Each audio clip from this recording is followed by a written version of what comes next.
memberi laluan kepada peserta yang keempat. Beliau mewakili Koperasi Kolej Islam Sultan Alam Shah Kelang Selangor Darul Ihsan. Dipersilakan Adik Ishraq Badri bin Abdul Malik. Dipersilakan, Dek.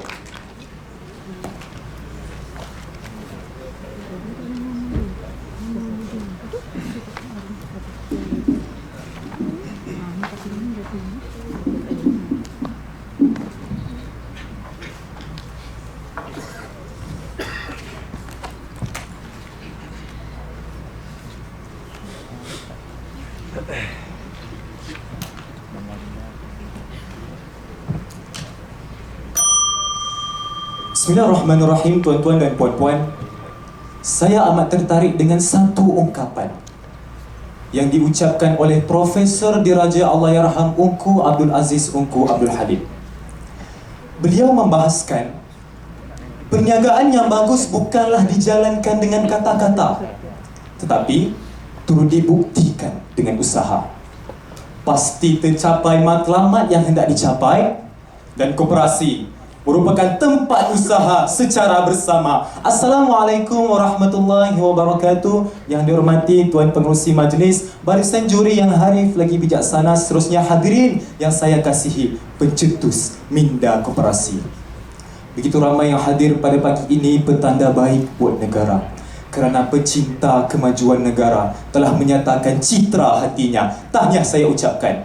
Saudara dan saudari, Jacob Misser pada tahun 1958 dalam artikelnya yang bertajuk Investment in Human Capital and Personal Income Distribution menyatakan modal insan adalah menyerupai faktor-faktor pengeluaran berbentuk fizikal seperti wang, harta dan kenderaan.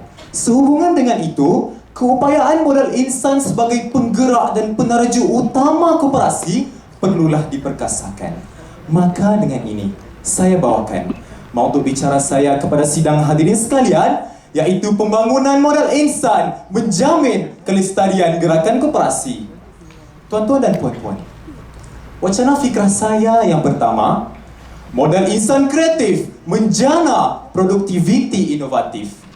Sedar tidak sedar, hari ini koperasi telah banyak melakukan perubahan dan pembaharuan. Ayo hadirin kita celikkan mata. Jika dahulu koperasi sinonim dengan hanya menjual alat tulis, namun kini produk di koperasi sudah banyak yang berwajah baharu. Buktinya, sekolah menengah kebahasaan kota di Kota Baru Kelantan yang telah menjana RM1 juta hasil minda modal insan mereka yang kreatif. Apa yang lebih menariknya, mereka mengaplikasikan strategi pemasaran cash on delivery semasa pandemik COVID-19, dan perkhidmatan ini bukan sahaja tersedia kepada pelajar sekolah, namun juga kepada penduduk setempat. Selain itu, Sekolah Menengah Kebangsaan Puteri Saadong yang telah keluar dari kepompong tradisinya dengan menjadi rakan niaga kepada syarikat korporat My Sutra Sendirian Berhad, iaitu pembekal barangan uniform sekolah berjenama canggih. Hadirin, cuba fikir ya. Agaknya dari mana datangnya idea ini?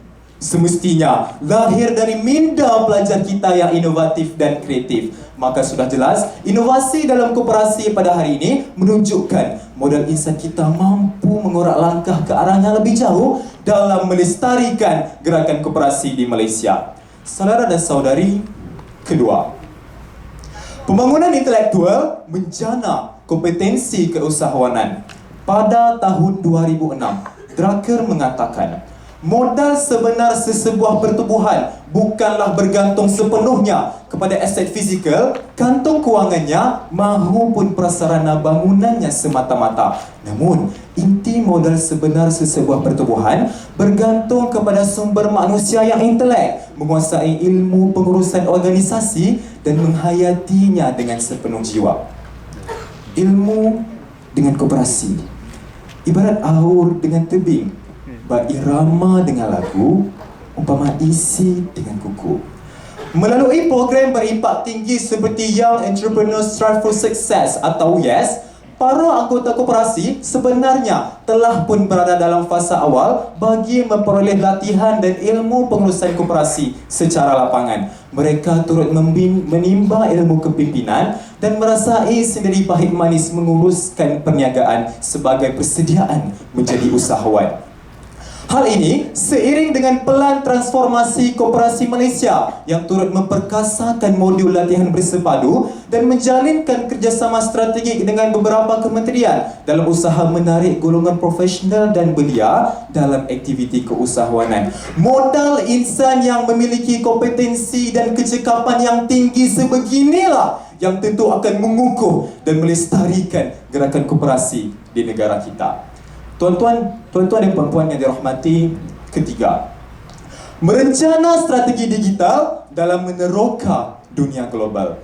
Indeks Gerakan Koperasi Malaysia 2018 melalui domain penggunaan teknologi dalam kalangan anggota koperasi menunjukkan prestasi mereka berada di tahap sederhana, iaitu dengan skor 68.5. Hadirin, hal ini menggambarkan kesedaran mereka terhadap kelebihan teknologi dalam meningkatkan produktiviti koperasi masih di tahap minima. Oleh itu, inisiatif Kementerian Pembangunan Usahawan dan Koperasi yang telah membangunkan satu pelan digitalisasi bagi memastikan gerakan koperasi bersifat global perlulah disokong. Contohnya hadirin, Cooperative Digitalization Empowerment Program ataupun KOD telah mensasarkan pendigitalan aktiviti koperasi bagi menghadapi era globalisasi 4.0.